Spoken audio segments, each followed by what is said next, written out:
પી ક્યુ બરાબર વર્ગમૂળની અંદર x1 minus x2 આખાનો વર્ગ y1 માઇનસ y2 આખા એ કયા કયા છે તો આને આપણે x1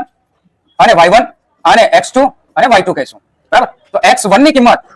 શું છે x1 ની કિંમત શું છે 2 માઇનસ x2 ની કિંમત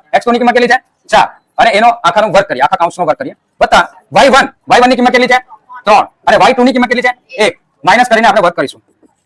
હવે આપણે માઇનસ કરી નાખીએ તો -2 જવાબ આવશે 2 માંથી 4 માઇનસ કરીએ તો શું જવાબ આવે -2 -2 નો વર્ગ વત્તા 3 માંથી 1 માઇનસ કરીએ તો 2 નો વર્ગ -2 નો વર્ગ શું આવે 4 પ્લસ આવે કે માઇનસ આવે કોઈ પણ સંખ્યાનો તમે વર્ગ કરો તો આ માઇનસ અને માઇનસ ગુણાકાર થઈને શું બની જશે પ્લસ જ બની જશે એટલે જવાબ આવશે એ પ્લસ માં આવશે અને +2 નો વર્ગ એ પણ તમને ખબર છે પ્લસ તો આપણો વર્ગમૂળમાં 8 જવાબ આવ્યો એ PQ નો છે જવાબ હવે PQ નો વર્ગ હજુ આ રીતે કરી શકે PQ નો વર્ગમૂળમાં તો 4 × 2 = 8 4 નું વર્ગમૂળ કેટલું આવશે 2 જ્યારે 2 નું